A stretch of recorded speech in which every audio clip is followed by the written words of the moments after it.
அனைவருக்கும் வணக்கம். புறநானூறு பாடல் 44. அறமும் மரமும். பாடியவர் கோவூர் கிழார். பாடப்பட்டோன் சோழன் நெடுங்கிள்ளி. திணை வாகை. துறை அரசவாகை. பாடல். இரும்பிடி தொழுதியொடு பெருங்கயம் படியா நெல்லுடை கவலமொடு நெய்மிதி பெறா திருந்தரை நோன்வெளில் வருந்த ஒற்றி நிலமிசை புரளும் கைய வெய்துயிர்த்து அலமரல் யானை உருமென முழங்கவும் பாலில் குழவி அலறவும் மகளிர் பூவில் வருந்தலை முடிப்பவும் நீரில் வினைபுனை நல்லில் இணைவுக் கேட்பவும் இன்னாது அம்ம ஈங்கு இனிது இருத்தல் துன்னரும் துப்பின் பயமான் தோன்றல்.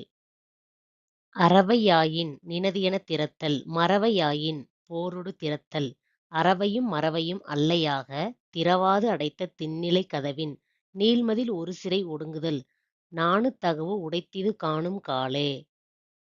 பாடலின் விளக்கம். நெடுங்கிள்ளியின் யானை நீராடவில்லை. நெல்லும் சோறும் நெய்யும் கலந்து உண்ணும் அது உணவு கவலம் பெறவில்லை. அது கட்டப்பட்டிருக்கும் வெளில் என்னும் கூடாரம் வருந்தும்படி மோதிக்கொண்டு நிலத்தில் விழுந்து பெருமூச்சு விட்டுக்கொண்டு புரண்டு வருந்துகிறது, முழங்குகிறது. குழந்தைகள் பால் இல்லாமல் அலறுகின்றன. மகளிர் பூ இல்லாமல் வெறுந்தலையை முடித்துக் கொள்கின்றனர்.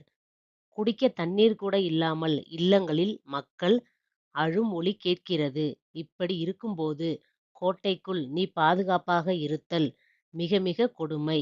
நீ நெருங்க முடியாத அரிமா போன்று வலிமை மிக்கவன். நீ அறநெறியை விரும்பினால் கோட்டை உனது உடையது என்று திறந்து விட்டுவிடுக. மரநெறியை விரும்பினால் போரிடுவதற்காக திறந்து விடுக. இரண்டும் இல்லாமல் மதிலுக்குள் ஒரு மூலையில் ஒடுங்கி கிடத்தல் நாணத்தக்க செயல். தேங்க்யூ ஃபார் வாட்சிங். இந்த வீடியோ உங்களுக்கு பிடிச்சிருந்தா லைக் பண்ணுங்க, ஷேர் பண்ணுங்க, கமெண்ட் பண்ணுங்க. மறக்காம எங்கள் சேனலை சப்ஸ்கிரைப் பண்ணுங்க. அப்பதான் நாங்கள் போடுற வீடியோஸ் உங்களுக்கு உடனுக்குடனே நோட்டிஃபை ஆகும்.